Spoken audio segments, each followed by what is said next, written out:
Olá, sejam bem-vindos a mais uma aula de física. O tema de hoje é a carga elétrica.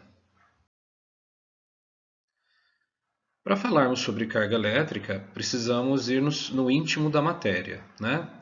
A matéria é tudo o que tem massa e ocupa lugar no espaço. E a matéria possui propriedades. São essas propriedades que a definem, né? Entre essas propriedades está a massa, que é essa capacidade de ter inércia, né? O volume, que é o espaço que ela ocupa, né? No nosso espaço, né? É esse volume. E a carga elétrica, né? A carga elétrica tem todo um comportamento associado à matéria. A matéria é contém carga elétrica, né? Então, a carga elétrica faz parte desse conjunto, dessa definição de matéria que nós conhecemos, né? Então, o que é carga elétrica, né? A carga elétrica é uma dessas propriedades da matéria, né? E como ela funciona? Vejamos. A matéria, ela é composta por átomos, né? Então, a evolução científica, a evolução dos conhecimentos sobre a matéria, nos trouxe aos átomos. O que são esses átomos? São essas partículas fundamentais da matéria, né? Então, nós conhecemos lá em torno de 108 tipos de átomos diferentes na natureza, e todos os materiais que nós conhecemos, sejam eles sólidos, líquidos ou gasosos, eles são ou átomos em si ou combinação desses átomos. Todos os materiais são formados ou por átomos ou moléculas, né? Então, o átomo é o constituinte básico, fundamental da matéria. E o que tem nesse átomo? Como é a estrutura? O que a ciência nos diz sobre a estrutura dessa partícula fundamental? Bom, o átomo ele é composto de um núcleo relativamente pequeno. Essa figura é uma figura ilustrativa que mostra um núcleo formado por dois tipos de partícula, né? E a eletrosfera, que seria onde os elétrons se movem ao redor desse núcleo, né? É um outro tipo de partícula. Então nós temos o núcleo e a eletrosfera.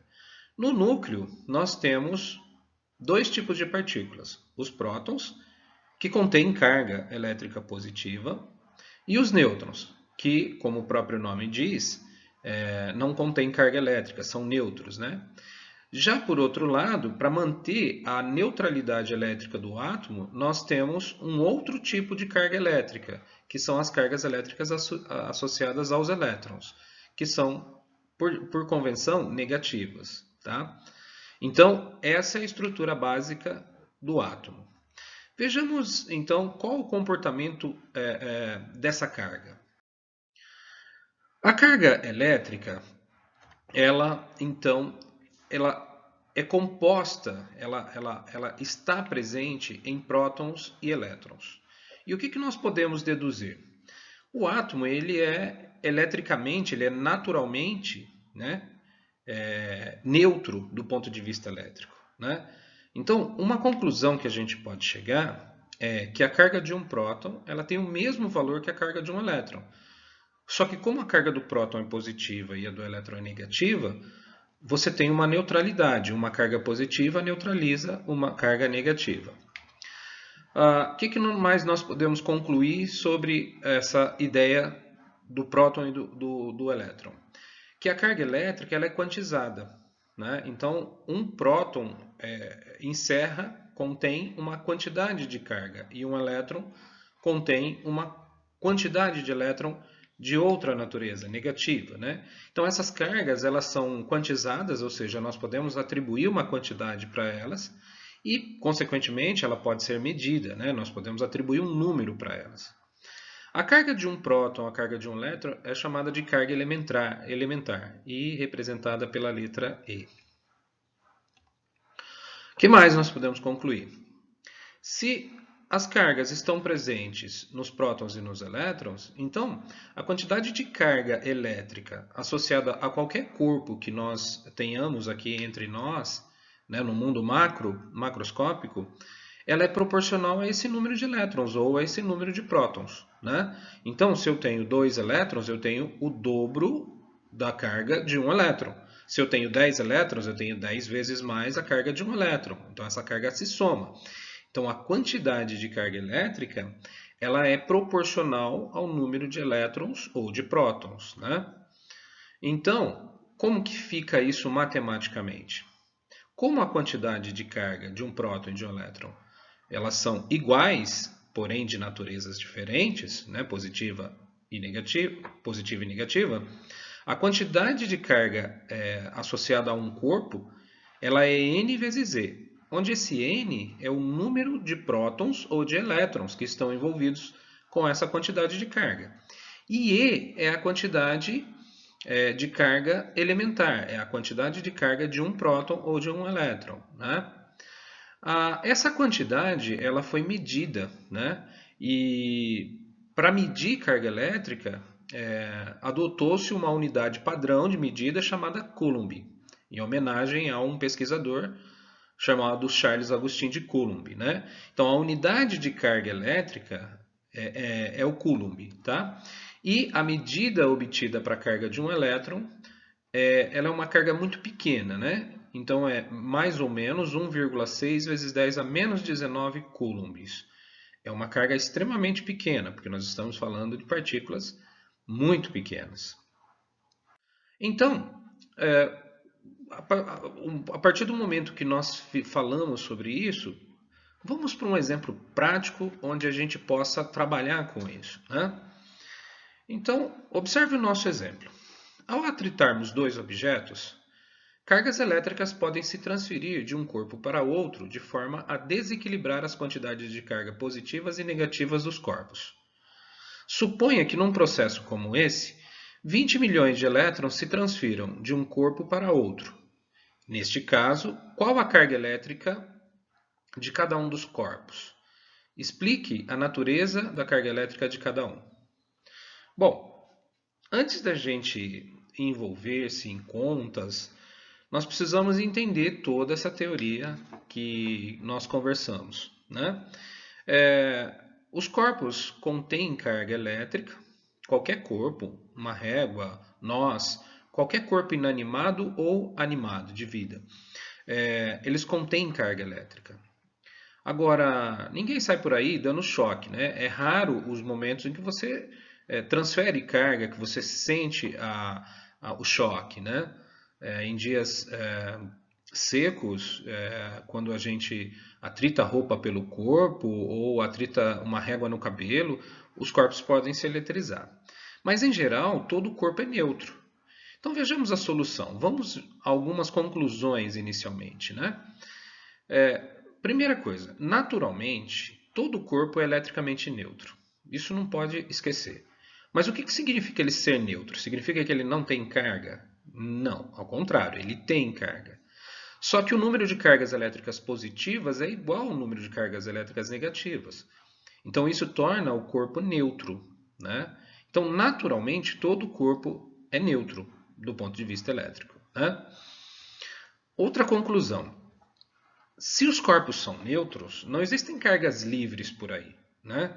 Então, se há um processo de transferência, alguém ganha e alguém perde, né? Não há perda de cargas no processo, né? A carga elétrica não se perde, não se destrói, tá? Então, a quantidade de carga elétrica total envolvida num processo de transferência, num processo de atritar, esse processo de eletrização que nós chamamos, ela é constante, né? Ou seja, no processo de transferência, não há perda de cargas elétricas. Então, o que um perdeu, o outro ganhou. Não existem cargas livres ali, tá? Continuando, o que nós podemos concluir? Se um corpo ganha elétrons, ele ganha carga negativa. Então, a gente diz que ele se eletriza negativamente, ele tem um excesso de cargas negativas. Por outro lado, se o corpo perde elétrons, o outro corpo perde elétrons, o que acontece? Ele ficou com um excesso de cargas positivas, então ele se eletriza positivamente, tá? Sempre importante lembrar que como os elétrons estão na eletrosfera do átomo, e ao atritarmos um corpo no outro, são sempre os elétrons que se transferem, e nunca os prótons. Então, por isso que a gente fala em perda ou ganho de elétrons. Por quê? Porque quem se transfere de um corpo para outro são sempre as cargas negativas. Né? O que nós podemos fechar? Como que a gente pode concluir o raciocínio total? Os corpos, né, do nosso exemplo, eles então irão adquirir a mesma quantidade de carga. Por quê? Porque se um perde 20 milhões de elétrons, o outro vai ganhar 20 milhões de elétrons. Então, se um fica com cargas negativas, o outro fica com excesso de cargas positivas. Né? E esses corpos terão a mesma quantidade de carga, porém, né, cargas de diferentes natureza. Um vai ficar eletrizado positivamente, o outro vai ficar eletrizado negativamente. Então, com isso, a gente explicou a natureza da carga elétrica nesse processo. Né? Agora vamos para o exemplo mais numérico. Qual é essa quantidade de carga? Bom, a gente começa falando que a quantidade de carga ela é igual para o corpo que ganha e para o corpo que perde, a não ser pela natureza do sinal. Né? Então, ela vai ser calculada como sendo N vezes E, onde N é o número de elétrons que se perdeu ou que se ganhou, e E é a carga de cada elétron. Então, como é que fica essa conta? Bom, primeiro, vamos pensar nesse 20 milhões de elétrons. Como seriam 20 milhões de elétrons? Então, o N é o número de elétrons, 20 milhões. O que significa 20 milhões? Se eu abrir esse número, escrevê-lo abertamente. Então, é 20 seguido de 6 zeros, né? 20 milhões. Eu posso escrever, e é conveniente para a gente fazer a conta, em notação científica. E como que eu escrevo isso em notação científica? É simples, pessoal. Ó, se você imaginar a vírgula no último zero do 20 milhões, né, eu posso trazer essa vírgula 7 casas para frente. Né? Eu posso trazer a vírgula do final do 200 milhões até que a vírgula fique entre o 2 e o 0. Então, isso vai me dar um número que é 2, ou 2,0, como está representado aí na nossa ilustração. E aí eu posso multiplicar isso por uma potência de base 10 correspondente. Não é correspondente a 7 zeros? Então é 10 elevado a 7. Então, 20 milhões de elétrons é o mesmo que 2 vezes 10 a sétima elétrons. Por que é conveniente escrever dessa forma? Porque é um número muito grande. Se nós tivéssemos que fazer a conta usando esse monte de zeros, nós teríamos muito trabalho. E escrevendo ele na notação científica, é muito mais simples trabalhar com ele. Vejamos. Substituindo na fórmula, então, nós vamos ter o número de elétrons, 2 vezes 10 elevado a 7, vezes a carga elétrica de cada elétron, que é a carga elementar, o número E, 1,6 vezes 10 a menos 19. Como que eu faço essa conta? Parece difícil, mas na verdade não é. Vejamos. A gente primeiro trabalha com os números, né? Com os números e esquece as potências de base 10. Então eu tenho ali 10 a sétima, 10 a menos 19. Esquece isso daí. Vamos fazer as contas com os números. Então como é que vai ficar? 2 vezes 1,6. Né?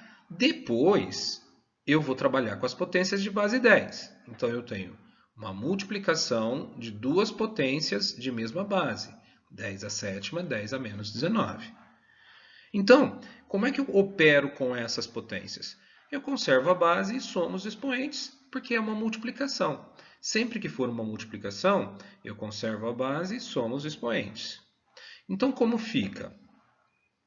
Então, a quantidade de carga, ela fica 3,2. Da onde veio 3,2? Veio da multiplicação do 2 vezes 1,6. E eu conservo a base e somo os expoentes. Então, olha lá como é que ficou. 10 elevado a 7 mais o menos 19. Né? Eu tenho que colocar o parênteses porque eu estou somando um número negativo. Então, é 10 elevado a 7 mais menos 19. Mais com menos vai dar menos, então vai ficar 7 menos 19, o que resulta em menos 12. Então, esse é o final do exercício. A quantidade de carga adquirida por um dos corpos vai ser positiva, 3,2 vezes 10 a menos 12 coulomb, onde coulomb é a unidade de carga, ou o corpo que ganhou os elétrons vai ficar com carga negativa, 3,2 vezes 10 a menos 12 coulomb. Vocês podem parar esse vídeo, analisar com mais calma o que foi feito em cada conta e eu conto com isso, para que você realmente entenda o que eu fiz aí. Pessoal, eu agradeço a atenção de vocês, desejo bons estudos e até a próxima.